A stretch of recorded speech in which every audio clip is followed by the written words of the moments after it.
It had been 3 weeks since I heard any word from David.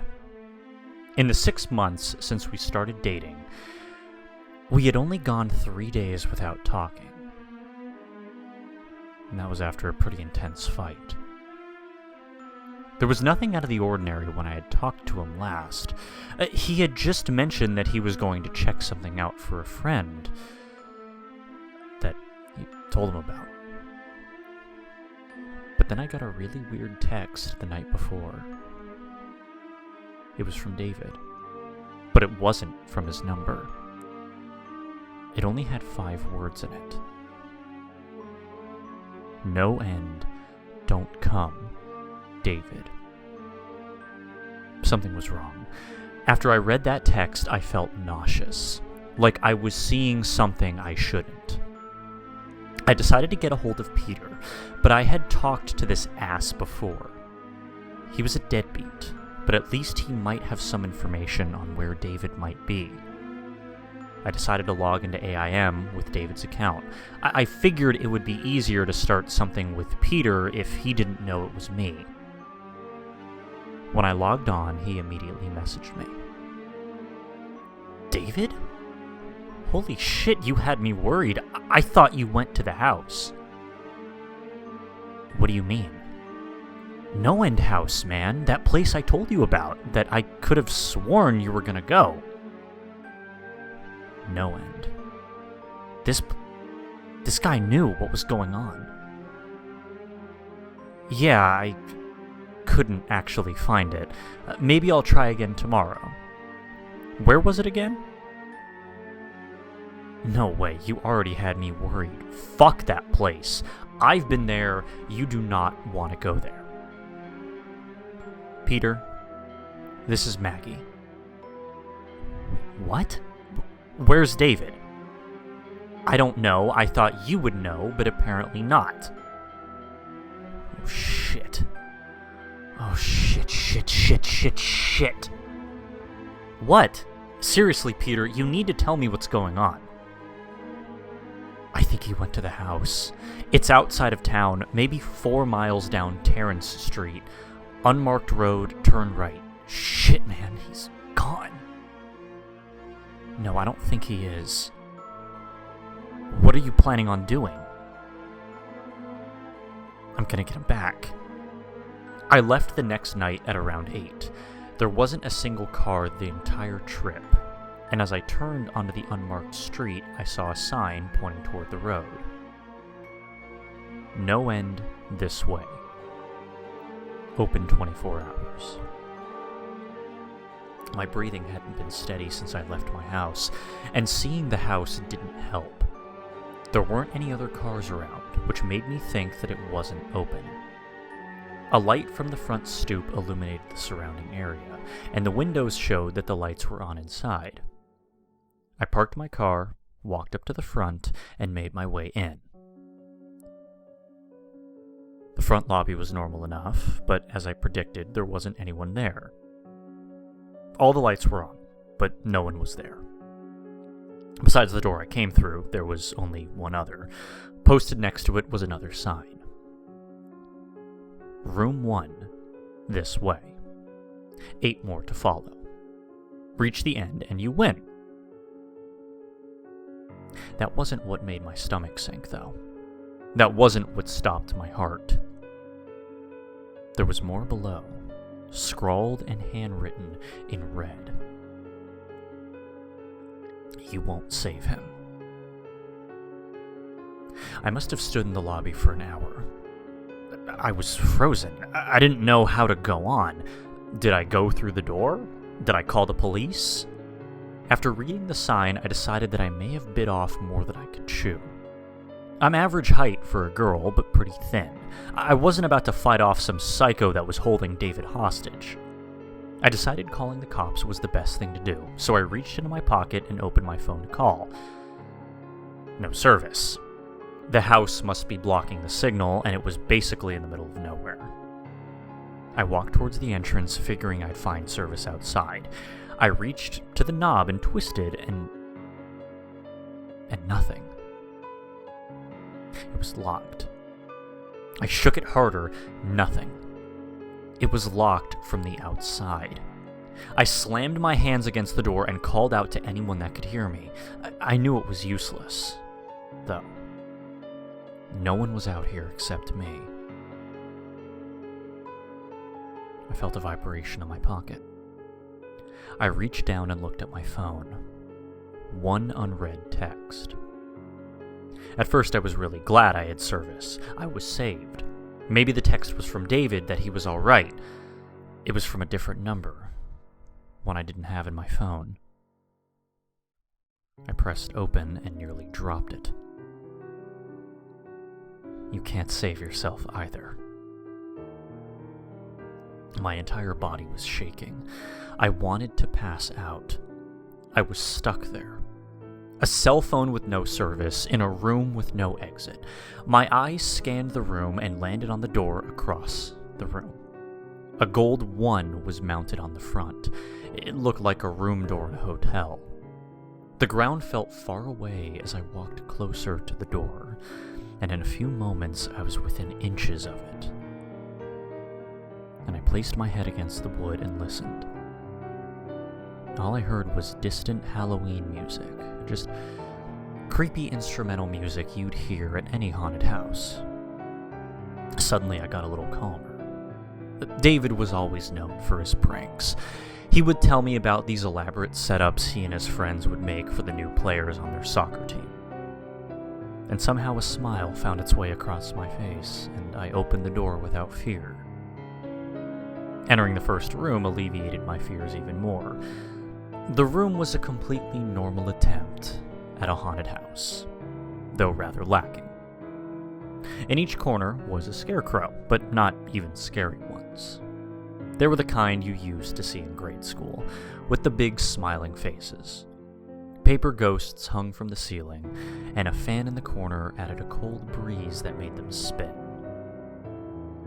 Next to one of the scarecrows was again the only other door in the room. Printed on the front, similar to the first door, was a large 2. I laughed and left this lame room behind me. When I opened the door to room 2, though, I couldn't see 3 feet in front of me. It was completely filled with a gray mist that smelled like rubber. I guessed that there had to be some fog machine in here, and it must have been pumping this stuff for hours. There were no windows in the last room, so the ventilation must have been terrible. I walked slowly forward and let out a small shriek. I had bumped straight into a large robotic Jason Voorhees. His eyes flashed red and the knife in his hand went up and down in a jerky stabbing motion. My heart was racing, and if anyone was with me I would have felt incredibly embarrassed.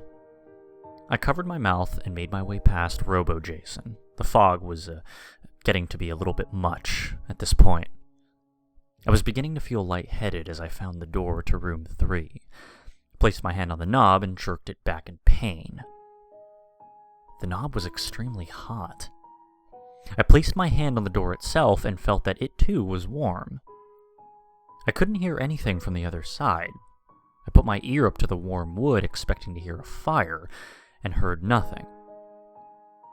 I assumed that it was just a warm room, like they were pumping heat into it, like the final room in the Mr. Toad's Wild Ride at Disneyland. I took the corner of my dress and wrapped it around my hand, turning the doorknob as fast as I could, and I flung myself into room 3. There was no fire, just darkness, and it was freezing cold.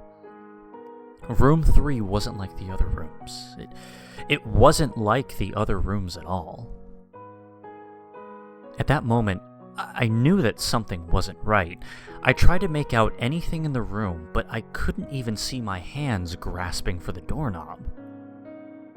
That now wasn't there. I was trapped. I must have been turned around in the darkness, even though I didn't move once. I must have gotten turned around in all this. At that moment, a light on the ceiling flashed on. A single spotlight pointing directly down, illuminating a small table. and on the small table was a flashlight. Even though I couldn't really see where I was going, I moved forward. The light on the ceiling was enough to make my way to the table. And as I reached for the flashlight, I noticed a small tag attached to the handle. To Maggie, from management. The moment I finished reading, the light above me turned off, and I was again left in the dark. I fumbled with the flashlight for a second before I was able to turn it on. From what seemed like every direction, a low and rumbling hum surrounded me. My heart was pounding, and I started to spin in place, darting the beam of the flashlight all around me. There was nothing in the room. But after a while, I noticed something terrifying. It could have been my imagination, sure. But I could see a figure dart away at the last second, wherever the beam of light hit. I began to panic. I started backing away from the small table, unsure which direction I was going. The hum was getting louder, and then I started feeling the presence of whatever it was that was dodging the light. My hands shook wildly as I frantically shined the light in whatever direction I could think of. Always being there, just barely escaping back into the darkness every time. But it was getting closer. My eyes started to well up with tears. I thought I was going to drop the flashlight until I saw it. The light set directly on a small number 4. It was written on a piece of paper and taped to a wooden door in the corner. I ran as fast as I could with the flashlight pointed directly in front of me. I could feel it behind me. The hum was getting louder, and I thought I felt its breath on my neck. I was sprinting at this point, only a few more feet to go. In one motion, I grabbed the handle, twisted, and slammed it shut behind me. I was now in the 4th room. I was outside. I wasn't in the house anymore. What awaited me after opening the door to room 4 was what looked like a cave. I looked down to the ground and I noticed something strange and disturbing. The ground wasn't made of grass or rock or dirt. It was wood paneling. It was the same floor as in the previous rooms. This was room 4. Somehow I was still in that house. There were a few torches mounted to the side of the rock surrounding me, and the cave beyond was pitch black.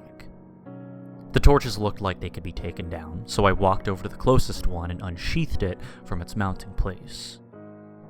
My body was covered in sweat, and I slowly made my way into the cave.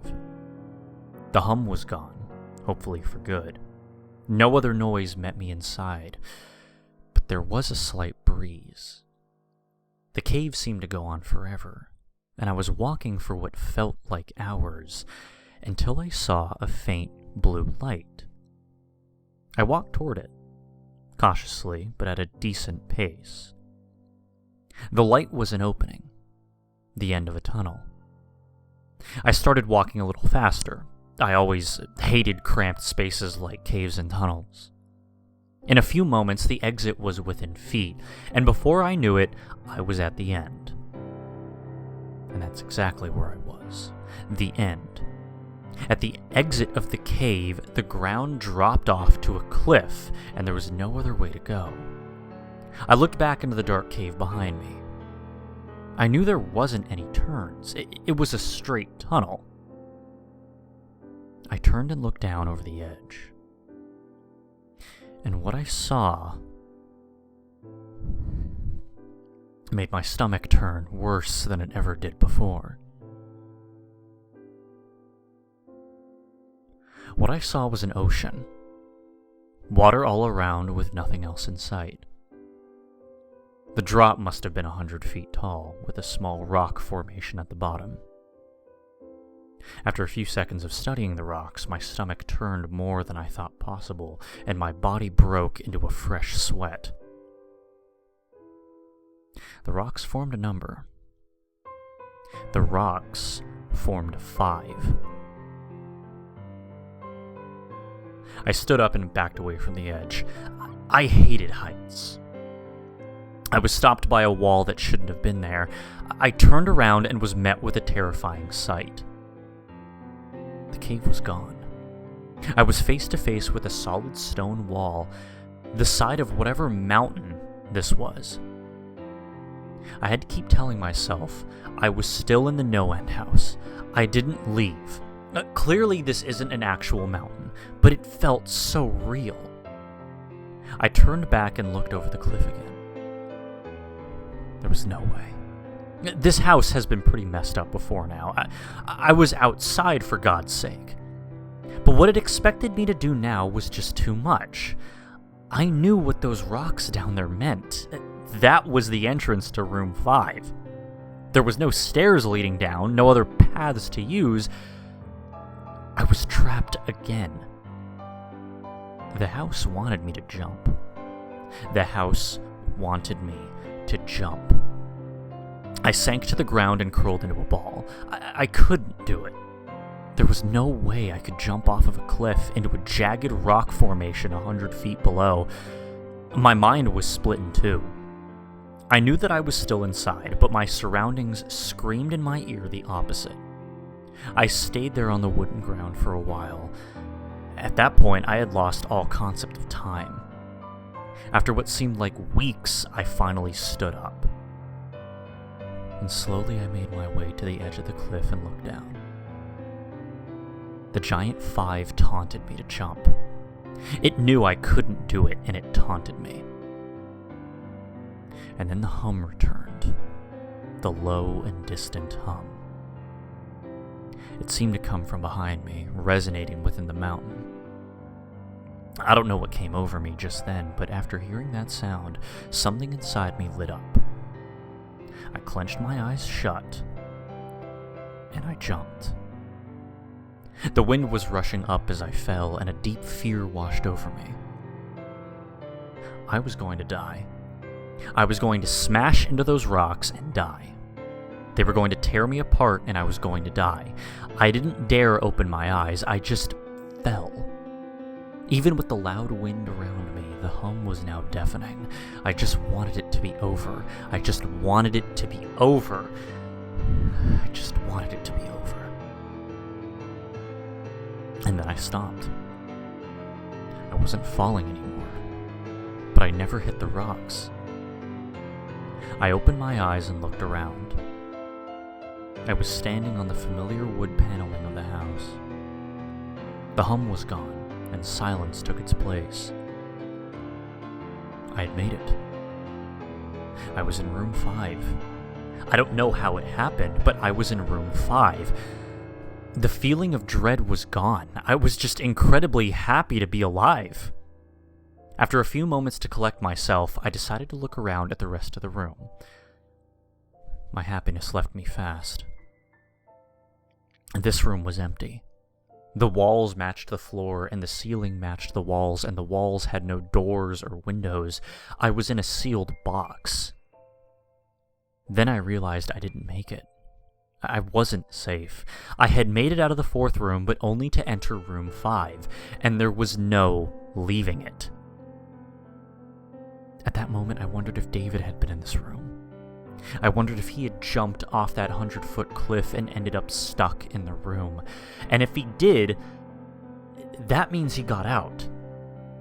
He wasn't here, I was alone. He got out, and I would too. The thought of David escaping this room gave me newfound confidence, and a second wind filled my spirit. I was going to get out of this room, find David, and get us the hell out of here. I walked around the perimeter of the wall and felt it for any sort of inconsistencies. Nothing. The walls were flawless, barely a scratch on them, let alone some secret exit.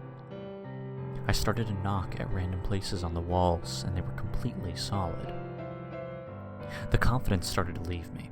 I was running out of ideas, and that's when she spoke to me. Maggie. You shouldn't have come here, Maggie. I nearly jumped out of my skin if that was possible. I was still facing the wall, and the voice had come from the middle of the room. The The voice was that of a little girl. At least that's what it sounded like. I turned around slowly and my eyes fell on who spoke to me. I was right. A little blonde girl, no more than 7 years old, with light blue eyes and a long white dress. She smiled at me and spoke again. But now that you're here, let's play a game. There was something horrifying about that little girl. She wasn't scary like those horror girls in those Japanese movies. She looked completely normal. If I saw her walking down the street, I would have just walked right on by. But looking into her eyes, I felt complete terror. Jumping off of a cliff was scary, but I wouldn't jump off 20 cliffs twice as high if it meant I could take back 1 minute of looking into her soulless eyes. After a moment of staring, I finally spoke.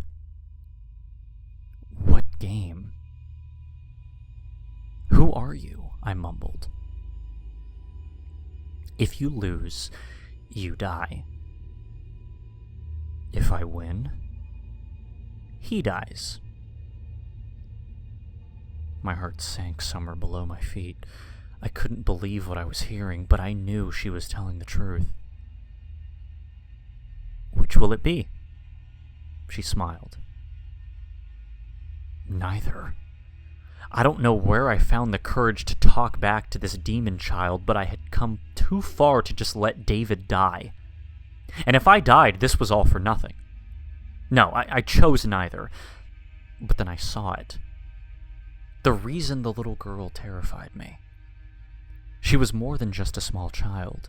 And looking at her, I also saw what appeared to be a large man covered in hair, with the head of a ram.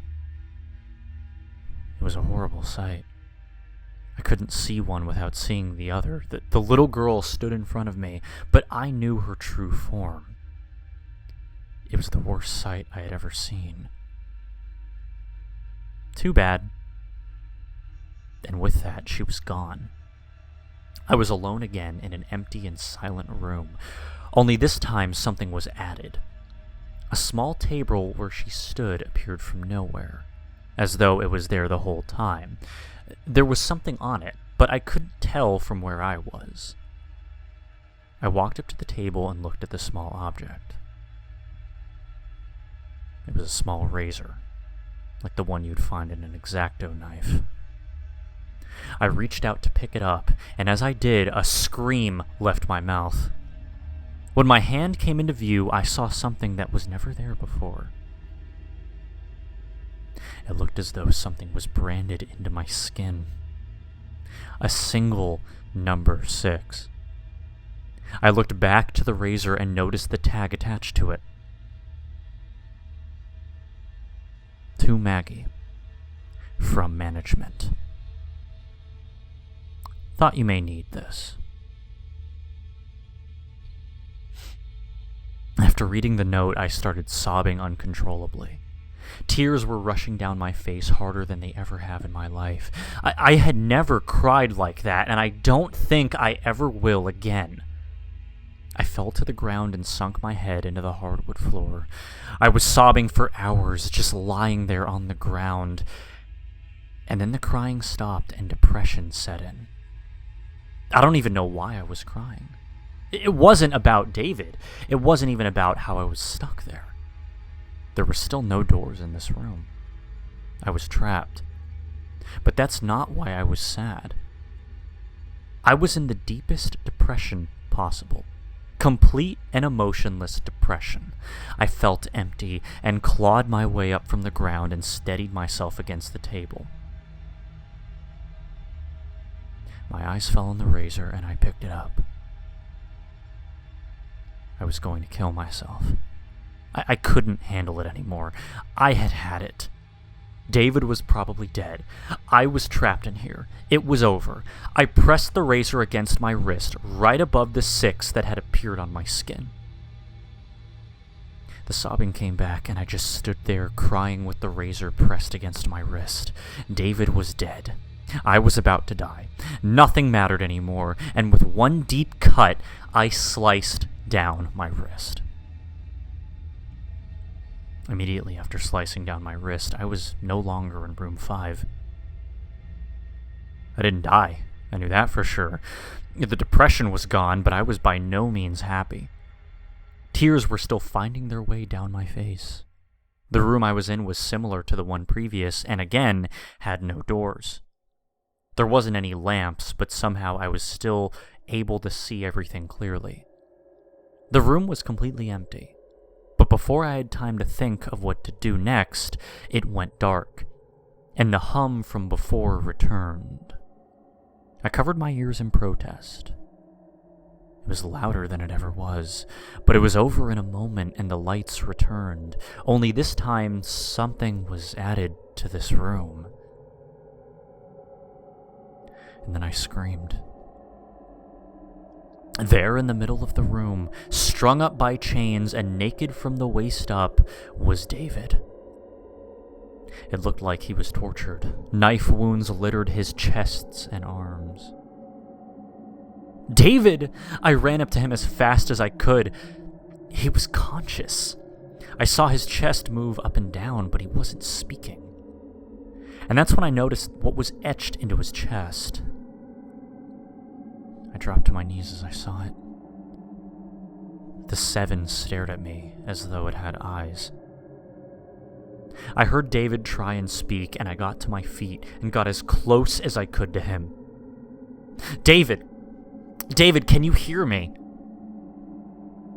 "Maggie, what are you doing here?" His voice was slight, but he was talking, and I was thankful for that. "David, I'm trying to save you. How do I get you down?" There were large padlocks on the chains holding him in place. I looked around the room for any sort of key, but all I found was a small knife in one of the corners. The metal was way too thick for that knife to even dent it, so I disregarded it as useless. I went back to David. It looked like he was on the verge of death, and then I felt my pockets vibrate. It startled me something awful.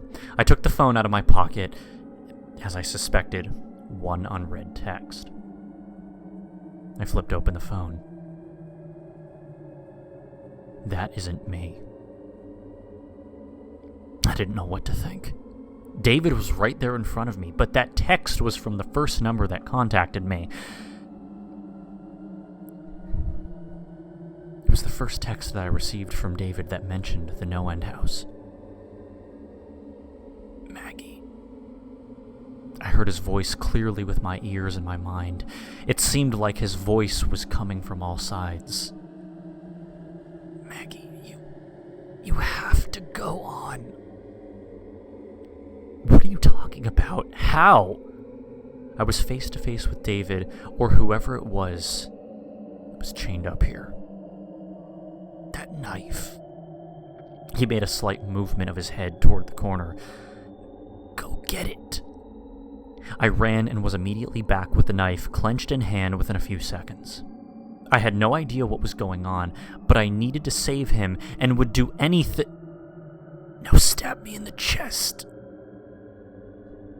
"What?" I was shocked. David hung there staring directly into my eyes. "You have to run that knife through the 7 on my chest. It's the only way to save us both." "No." I stumbled backward. "No, you're not making any sense." "Maggie!" He was screaming now. His eyes looked frantic. The side of his mouth curled into a twisted grin. "Maggie, stab me now! It's the only way!" I looked down at the knife in my hand. My head felt as though it was being struck with a bat. I was at a complete loss. I clenched my eyes shut tight and felt the knife in my hand. "Maggie!" And with a scream and a thrust, I stabbed the knife into David's chest. I don't know what came over me. I just knew it was the only way. I opened my eyes and saw his face. It was terrified. Tears slid down his cheeks, and David looked me in the eyes. Why did you do that?" He couldn't fool me. I knew that wasn't David. It couldn't have been, or else I wouldn't have been able to stab him. I know it wasn't. His eyes rolled back as the life left him, but that's when it changed. The 7 on his body was gone. The blood dripped down onto the ground into a pool below me. The crimson liquid stretched out in every direction. The circle nearly filled the room, and I began to sink. I tried to move, but I couldn't. It was like quicksand. The blood was up to my knees now, and as much as I tried to struggle, I just sank deeper. Up to my chest now. I clawed and scratched at the wood around me. The lifeless body of David hung above, his head facing me, smiling. The blood reached my neck. I was beyond terrified. Before long, I was fully submerged and fell into the darkness. When I woke up, I was outside the house. I could feel the cold earth below me. I rolled onto my back and looked up at the night sky. The NoEnd house towered above me, complete with my car parked in the same spot. I wasn't sure whether I should laugh or cry. I was out. I got up and dusted off my pants. My body was still shaking as I walked to my car, but a feeling of uneasiness washed over me. There was no way I escaped. The house wouldn't just let me go. Something wasn't right. I knew it. I knew I didn't kill David in the 6th room. I knew I didn't, but he was nowhere to be found. I reached down into my pocket and took out my phone. No unread messages, but I did have service. I flipped it open and began a text to David. "Where are you?" I wrote. Within a second of sending, I got a reply. I pressed open excitedly. "Room 10. Your room 7. Run." And the deafening hum returned. I bolted. I didn't know where I was going, but I knew I wasn't outside. I was still in the house. The hum rattled everything around me. It shook the trees and the air itself. I just needed to find an 8. I needed to find the next room. That was my only chance. I needed to find room 8. The first few rooms were obvious, but as I progressed, it was getting less and less clear where the rooms started and ended. I had no idea what I was looking for. Anything that had a number on it. I needed to find an 8. I needed to find an 8. I needed to find... Another vibration. Your address. What the hell did he mean? My address. I slid the phone back in my pocket.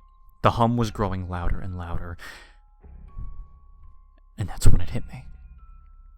My address.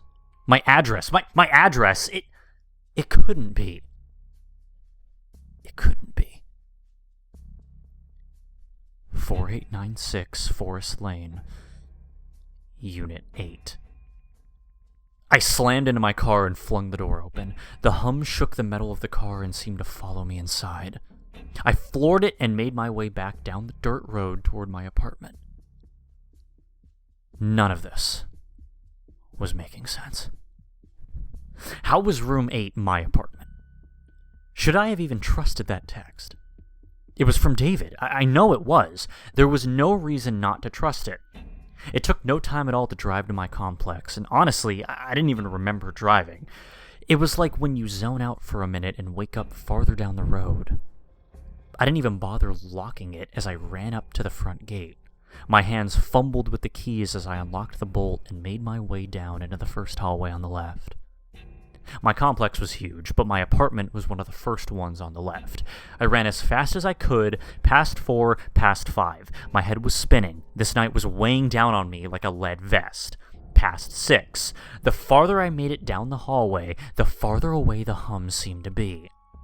As I passed Unit 7, I could barely hear it anymore. And when I stopped in front of my unit, I was in complete silence. I just stood there, standing in front of my apartment. The small gold 8 was at eye level with me. I reached for the doorknob and slowly slid my key in. Twisted. and the door swung open and I was sucked in like a vacuum, the door slamming behind me. Room 8. I got up off the floor and looked around. It was identical to my apartment. If I didn't know any better, I would have assumed that I was home and that this was a bad dream. My mind went to David and wondered what Room 8 was to him. What it was that the house showed him. I walked around and studied the area. Literally everything was how I left it, right down to the half-eaten Chinese left out and next to the sink. I looked over at my computer desk in the family room. The monitor was still on, and AIM was still up and running. I walked over and sat in front of it, scrolling through my conversation with Peter. It was there, word for word. The house knew all of this, and how I had no idea. To be honest, I tried my hardest not to think about it. The answer, no doubt, something I was better off not knowing. I tried to click out of AIM, but it wouldn't let me. The computer just froze. I clicked shut down. Nothing. I clicked Control-Alt-Delete. Nothing. I pressed the monitor's power button. Nothing. And then a pop-up appeared on screen. It was a video chat. I looked at the list of people in it, and there were 2 names. Maggie and Management. The video feed was live, and all it showed was a gray wall. Then a message from Management popped into the text box. Hope everything is how you left it. Smiley face. Who are you? I responded. Enjoy the show. Smiley face. And that's when the camera turned. The camera focused on a young man strapped to a surgical table. He was completely naked and sobbing quietly to himself. The image wasn't that clear, but I thought I had recognized the man laying there. He was tall, short brown hair, and a fairly pale complexion. This is what happens when people attempt to cheat. Smiley face. And that's when I realized who it was. Strapped to the surgical table was Peter Terry. And he wasn't alone. I don't want to describe what I watched at that moment. The screams, the sounds that Peter made were unlike anything I ever heard out of a human. I couldn't look away. I wanted to, but I think it was the power of the room that I couldn't look away. Peter let out one final soul-curdling scream, but I didn't hear it through the computer speakers. It was coming from my room. My heart sank as I spun around towards the hallway. I got up off my chair, and I could still hear the screams emanating as I walked toward its source. I reached my bedroom door, and the screams were now replaced by the hum. That hum. It had haunted me the entire time. I slowly opened the door, and I saw inside my room what I had seen on my computer. There was the surgical table, with whatever was left of Peter Terry strewn across its top. No one else was there. The others in the room were gone, but a chill went up my spine. The management was here with me, only one room away. I walked closer to the table, the stench horrific, and it took everything in me to stop from vomiting. I knew I was nearing the end. I had to be. I looked around the room. Somewhere in here was the entrance to the next room. I knew it had to be. And it was. But it was simpler than I had expected. Across the room, where my bathroom door should have been, was a simple wooden door, similar to the early ones in the house. Something was stapled to the door, something long and bloody. It was the entrails of Peter Terry, and they formed a 9 on the door. I felt bad for Peter, but I had gone through hell that night. I walked right past the table, picked up a long surgical knife, and didn't give the body a second glance. The final door was there, and I walked right up to it. This night was about to end, and I was coming out of that room with David, and I was going to stop whoever it was that was keeping him here. The door opened easily, and as I stepped through, I saw what was waiting for me. It was an empty room. It resembled a waiting room for a doctor's office. There were a few chairs lining the walls and crumpled up old magazines in a basket in the corner. Across the room on the opposite side from where I came in, there stood a single door. My heart sank when I read the label printed on the wood. Not a number, but a single word reading management. I clenched the surgical knife in my hand. Alright. I'm fucking ending this. They were on the other side of the door. I could feel it. And David was too. The hum was louder than it had ever been. I could feel it inside of me. It was coming from inside me. As I walked, it got louder, and as I placed a hand on the door, the room was filled with the sound. I turned the knob and opened the door. The room waiting for me was not what I had expected. It was the front lobby. The same front lobby that began this entire hell, only this time there was someone behind the desk. My heart jumped out of my chest when I saw who it was. Peter Terry. Hello, Maggie. Peter? No, there was no way. How? What? Who were you expecting? A ghost? Satan? Some creepy little blonde girl? He was smiling. I wasn't. What the hell is going on here? Maggie, come on. Just think for 2 seconds. Who first told David about this place? You didn't... Who told you about David's whereabouts here? God damn it, Peter, you were his friend!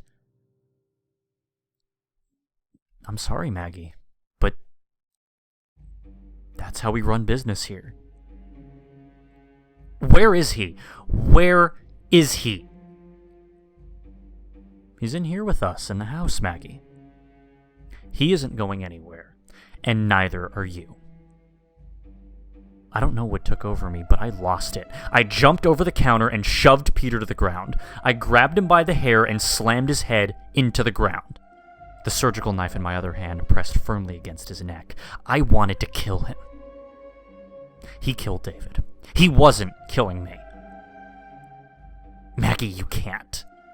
Okay, there's always going to be someone to run the house. No.